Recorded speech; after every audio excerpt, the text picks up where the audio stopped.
하나님을 더 깊이 알아가고 싶고 내 안을 예수님으로 가득 채우고 싶은데 어떻게 하면 그럴 수 있을까요?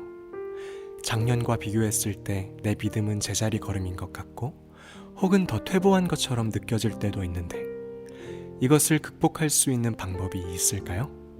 네, 물론입니다. 그럴 때는 내 하루 중 하나님과 독대하는 시간이 얼마나 있는지 확인해야 합니다. 하나님과 내가 단둘이 보내는 시간이 확보되지 않으면 그분과 깊은 관계를 누릴 수 없는 것은 사실 너무나도 당연한 일입니다. 모든 관계는 서로 함께하는 시간이 충분할 때 더욱 깊어집니다. 그리고 상대방에게 온전히 집중할 때 그 사람의 진가를 더욱 알게 됩니다.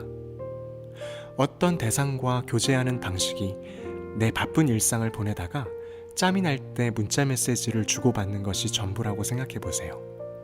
그런 관계는 성숙해지고 자라나는데 한계가 있을 수밖에 없습니다. 하지만 매일 하루에 1시간씩 누군가와 대면해서 차를 마시며 서로의 삶을 나눈다고 한다면 어떨까요? 그리고 그 대상이 예수님이시라면 어떨까요? 그분에 대한 사랑과 신뢰, 믿음이 자라남을 넘어서 예수님과 독대한 그 시간이 내 삶 전체에 영향을 주기 시작할 것입니다. 예수님은 이 부분을 몸소 우리에게 보여주셨습니다.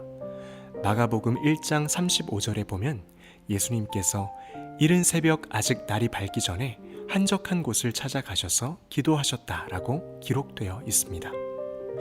예수님께서 성부 하나님과 독대하는 시간을 보내시기 위해서 시간을 떼어놓으시고 구별된 장소를 찾으셨다는 것입니다. 거기서 예수님은 온전한 하나님의 아들로서 태초부터 함께 계셨던 성부 하나님과 교제하시는데 집중하셨습니다.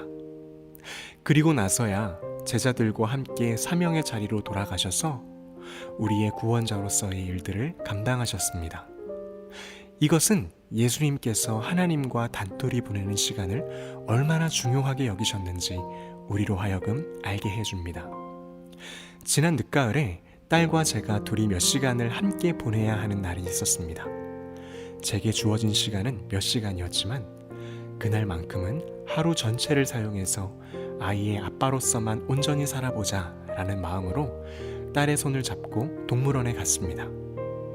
그때부터 저는 아이의 표정을 유심히 관찰하며 아이에게 최고의 날을 만들어주는 것에만 집중하여 시간을 보내기 시작했습니다. 그러다 보니 평소에는 잘 캐치하지 못했던 아이의 새로운 모습이 보이기 시작했습니다. 사자와 하마 같은 큰 동물보다 작은 새들을 보았을 때 즐거워한다는 사실을 알게 되었고, 코끼리 열차를 탈 때보다 하늘에서 이동하는 리프트를 탈 때 더욱 재밌어 한다는 사실 또한 새롭게 알게 되었습니다.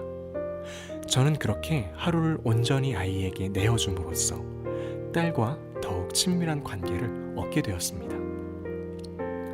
우리 하나님과 나의 관계 역시 마찬가지입니다. 믿음의 성장은 곧 하나님과의 관계가 계속해서 깊어짐을 의미합니다.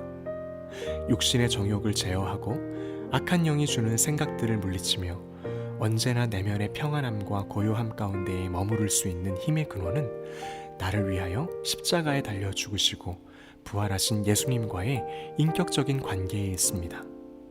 따라서 나의 하루 속에 그분과 독대하는 시간, 단둘이 함께 보내는 시간이 충분하지 않고서는 내 영은 갈대와 같이 요동할 수밖에 없습니다. 매일의 삶 속에서 나의 시간과 장소를 구별하여 하나님께 내어드리는 것은 물론 쉽지 않습니다. 예수님께서도 쉽지 않으셨습니다. 마가복음 1장 36절에 보면 하나님과 단둘이 시간을 보내고 계시는 예수님을 시몬과 그의 일행이 찾아 나섭니다. 그리고 그들은 예수님을 발견하자마자 사역을 위하여 빨리 발걸음을 옮길 것을 요청합니다. 우리도 마찬가지입니다.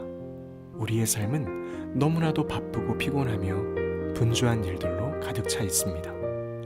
하지만 그럴수록 우리는 이른 새벽 한적한 곳으로 가셔서 아버지 하나님을 만나셨던 예수님을 떠올려야 합니다.